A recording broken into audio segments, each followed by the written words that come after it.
बारूद की आंख पर पट्टी बंधी होती है और जब वो फटती है तब ये नहीं देखती कि उसके आसपास कोई इंसानी बस्ती है या इंसान। वैसे भी ये देखना इंसानों का काम है कि उनकी बस्ती जहां पर है कहीं वो बस्ती बारूद के ढेर पर तो नहीं बैठी। लेकिन लालच और रिश्वत का चश्मा पहने चंद सरकारी अफसरों को ये बारूद कहां दिखाई देती है। और इन्हीं चंद अफसरों की वजह से मध्य प्रदेश के हरदा में बारूद ने वो शोले उगले जो बस्तियों के साथ साथ कई इंसानों को निगल गई और कईयों को झुलसा गई।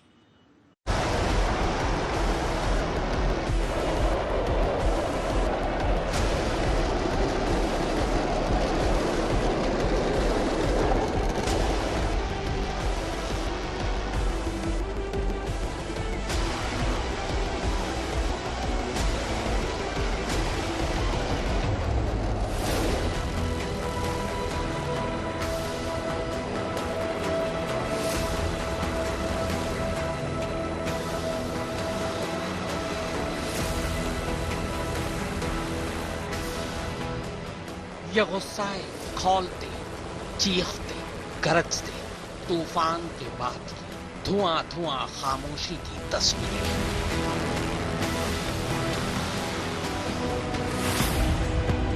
तूफान की तस्वीरें दिखाने से पहले खामोशी की ये तस्वीर इसलिए दिखा रहा हूं ताकि आप इस जगह के नक्शे से वाकिफ हो सकें।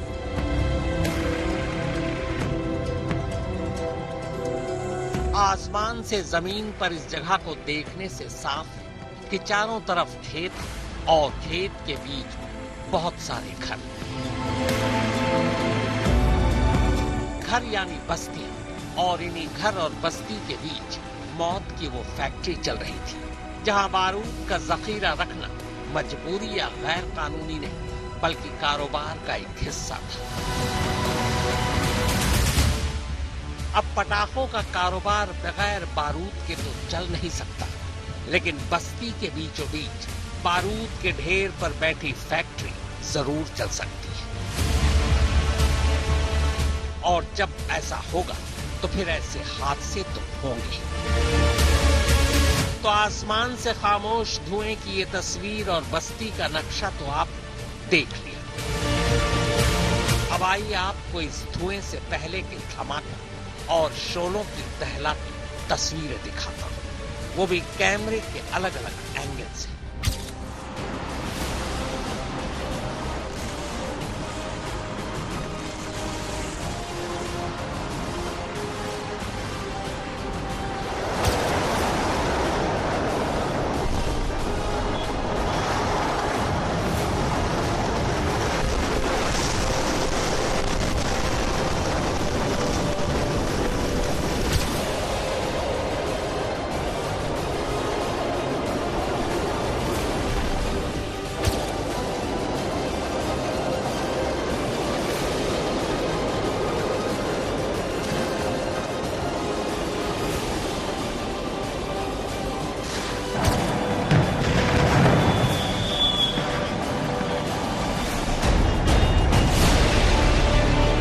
मध्य प्रदेश की राजधानी भोपाल से करीब 150 किलोमीटर दूर यह हरदा है।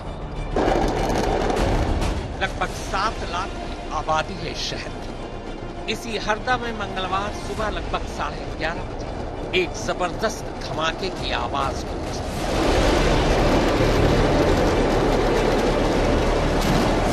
धमाके की गूंज इतनी ताकतवर थी कि न सिर्फ 10 किलोमीटर दूर तक उसकी गूंज सुनाई देती बल्कि लोगों के घरों के शीशे, टिन, दरवाजे, बर्तन तक कांपने लगते हैं।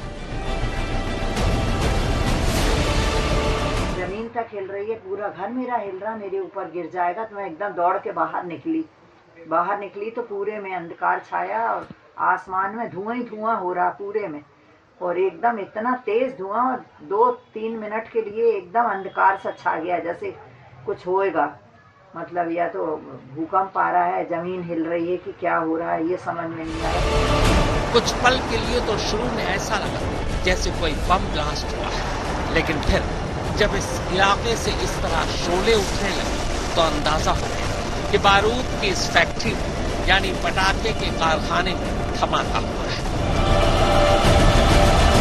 जिस वक्त ये धमाका हुआ तब फैक्ट्री के अंदर और बाहर बहुत सारे लोग थे। कुछ लोगों को तो धमाका उड़ाकर दूर खेतों और सड़कों तक ले गया। दूर दूर तक लोगों की लाशें और घायल लोग इसी तरह पड़े थे।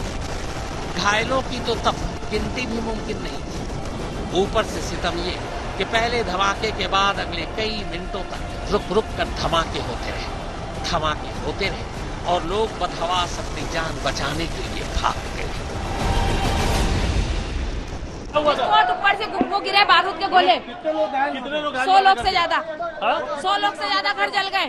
मेरा घर भी जल गया है पूरा। वो बम ब्लास्ट हुआ तो जो बिल्डिंग के टुकड़े वगैरह हैं, अब हम घर की तरफ भाग रहे थे, पीछे से आके लग गए।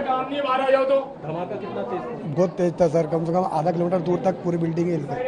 विस्फोट पता नहीं, वो तो एकदम से हमने आवाज सुनी, धमाका सुना, उसके बाद में वहीं से निकला, थोड़ी देर तो वहीं बैठ गया, वहां से फिर निकला और फिर गया, वक्त निकल गया बाहर। घायल कैसे हुए?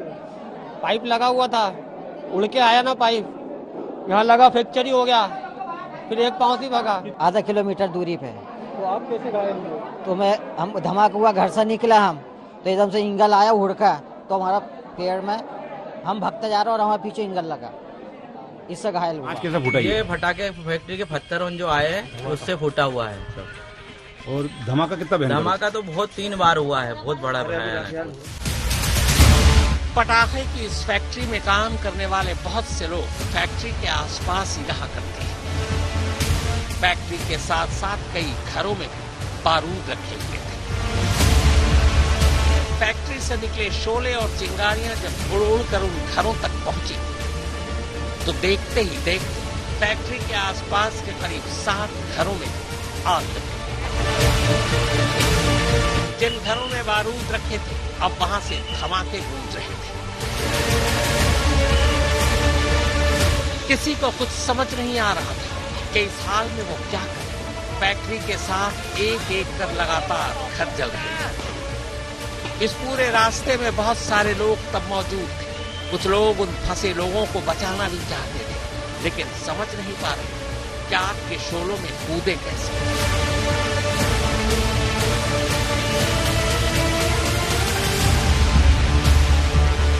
हरदा जैसी छोटी जगह पर इतने बड़े हादसे से निपटने या मदद पहुंचाने के उतने इंतजाम भी नहीं थे और मध्य प्रदेश के जिन 2 शहर भोपाल और इंदौर से फौरन मदद मिल सकती वो दोनों शहर हरदा से करीब 150 किलोमीटर की दूरी पर थे। हादसे के बाद कायदे से अगले घंटे भर तक इन धमाकों और शोलों में फंसे लोगों तक किसी तरह की कोई मदद ही नहीं पहुंच पाई। घायलों के लिए एम्बुलेंस तो छोड़ी, आग पर पानी डालने वाली फायर ब्रिगेड की गाड़ियां देर से पहुंची और फिर जब पहुंची तो शोलों तक उनकी पहुंच नहीं बन पा रही। बाद में हर न्यूज चैनल पर जब हरदा की ये तस्वीरें तैरने लगी तब शायद सरकार और प्रशासन को लगा कि घायलों तक जल्दी मदद पहुंचानी चाहिए। आनन फानन में भोपाल, इंदौर और हरदा के आसपास के इलाकों से 100 से ज्यादा एम्बुलेंस मौका वारदात पर भेजी गई। भोपाल और इंदौर के बड़े अस्पतालों को अलर्ट किया गया।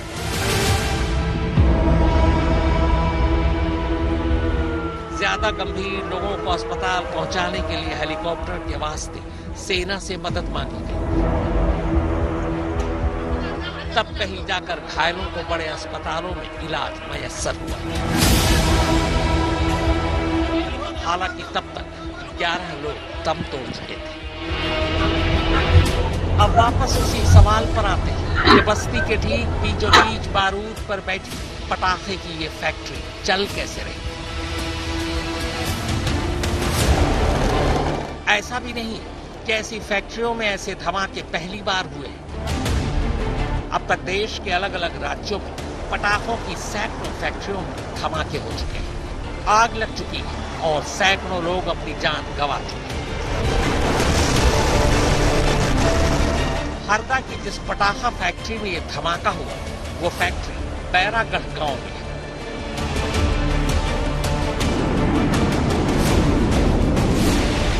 हादसे के बाद मौके पर पहुंचे हरदा एसडीएम ने कहा कि यह फैक्ट्री अनफिट थी हालांकि इसके साथ साथ वो ये भी कहते हैं कि 1 महीने पहले जब इस फैक्ट्री की जांच की गई थी तब जांच रिपोर्ट ठीक पाई गई थी, यानी महीने भर पहले तक ये फैक्ट्री फिट थी, अब अचानक ये अनफिट हो गई। हालांकि एसडीएम साहब के पास इस सवाल का जवाब नहीं था कि फैक्ट्री के इर्द गिर्द गांव के घरों में बारूद कैसे रखे हुए थे।